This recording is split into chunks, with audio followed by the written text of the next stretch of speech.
Hi, I'm Carl Azus for CNN 10. Thank you for watching. This is our penultimate program of the 2022 spring season, and we begin in the city of Uvalde, Texas, in the southern part of the state, where many people are in mourning. New details have come out about a shooting that took place there on Tuesday. An 18-year-old resident of Uvalde first shot a family member and then drove to an elementary school where he attacked students and teachers. 21 people were killed, 17 others were injured, including 3 law enforcement officers. A Border Patrol officer was able to kill the shooter. Texas Governor Greg Abbott said people are rightfully angry about what happened. Evil swept across Uvalde yesterday. To say the least, Uvalde has been shaken to its core. Families are broken apart. Hearts are forever shattered. All Texans are grieving with the people of Uvalde. When U.S. President Joe Biden addressed the nation Tuesday night, he quoted the biblical book of Psalms, saying the Lord is near to the brokenhearted, and then the president called for stricter gun laws in America. I ask the nation to pray for them, give the parents and siblings the strength in the darkness they feel right now. As a nation, we have to ask, when in God's name are we going to stand up to the gun lobby? We have to have the courage to stand up to the industry. Here's what else I know. Most Americans support common sense laws, common sense gun laws. But Americans are divided in Congress and communities over what those laws should be and whether they'd prevent this kind of violence. Other suggestions have been to arm more people, including teachers, to defend against attacks. There have been calls for more security in the nation's schools, and observers say more needs to be done to monitor warning signs like violent social media posts to try to prevent attacks. So while the problem of shootings persists, there's disagreement over potential solutions. While the nations of India and Bangladesh are enduring severe floods, the opposite is true on the opposite side of the northern hemisphere. Lake Powell and Lake Mead, which are both found partly in Arizona, are at such low levels that the millions who depend on these lakes could see significant water restrictions in the days ahead. Reductions have already affected farmers. The Southwest mega drought is intensifying, and it's not even summer yet. Lake Mead, the nation's largest reservoir, keeps dropping to unprecedented lows. From human bones to old boats. See if it'll start. The precipitous fall is revealing secrets long hidden underwater. There's probably 2 V8 engines under the mud. But the seeping water line is cause for another grim reality. For the first time, Lake Mead, which supplies water to 40 million people in 7 states and Mexico, has fallen to an elevation of just 1,050 feet. That could force the U.S. Bureau of Reclamation to institute a second tier of unprecedented water restrictions following the first round of cuts triggered in January. We're falling about a foot a week right now because of the agricultural demands downstream. California is one of those states that relies on water from Lake Mead. For months, Governor Gavin Newsom has called on residents and businesses to voluntarily cut their water usage by 15% as the state's reservoirs continue to shrink. I'm standing currently 40 feet underwater, or should be standing 40 feet underwater. He eventually expanded the drought emergency. We are doing what we had signaled was likely to happen. But despite Newsom's pleas, Californians haven't cut back. In fact, in March, not only was the target not met, but urban water usage rose by 19% from March 2020, the highest March usage since 2015, the state says. California is entering the 3rd year of drought, punctuated by the driest first 3 months of a year on record.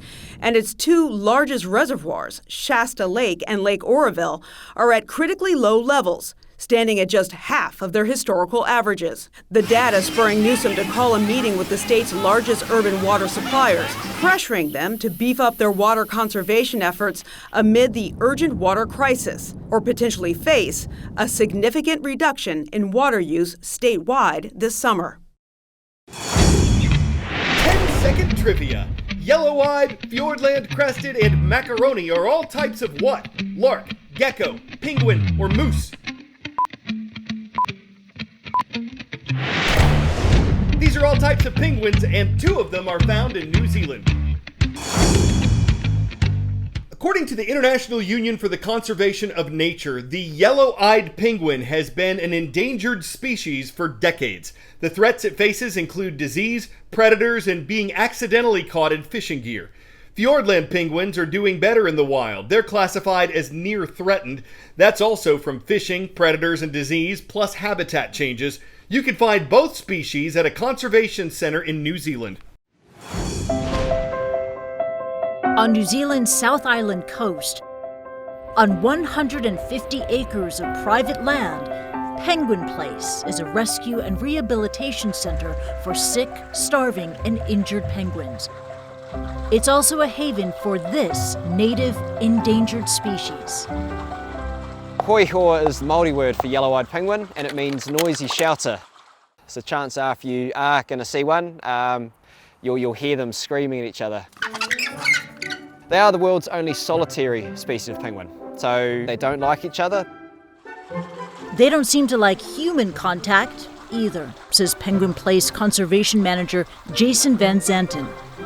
Believe it or not, the yellow-eyed penguins aren't cute and cuddly like they look. They have a really vicious bite, and that can do quite a bit of damage.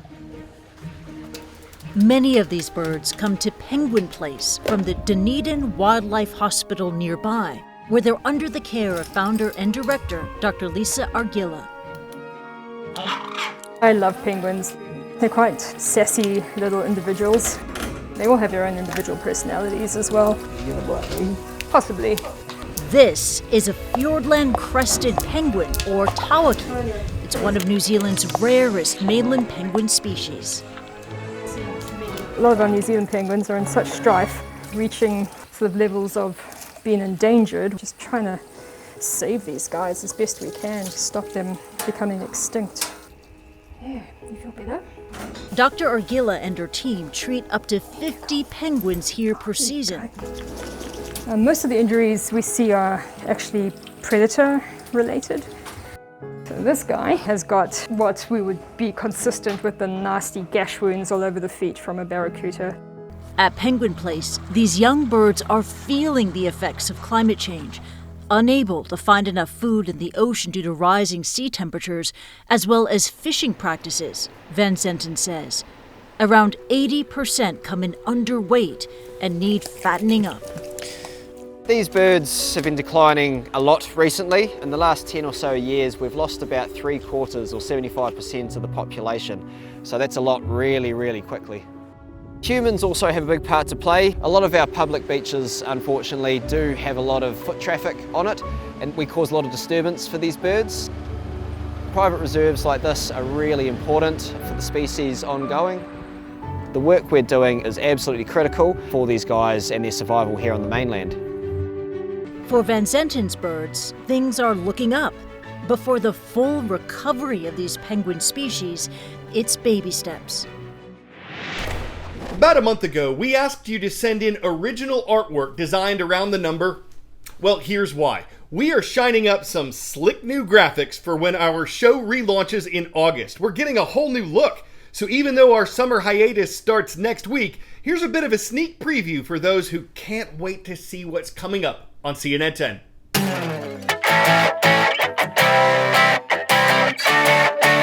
Digging in your pocket for a quarter to use a payphone is something many have never had to do. So this won't be nearly as nostalgic for them as it might be for their parents, teachers, coaches. This is one of the last public payphones in the New York City borough of Manhattan. Because cell phones have turned it into a relic of a bygone era, it's headed to a museum where people can imagine or harken back to the days of finding a phone to call home.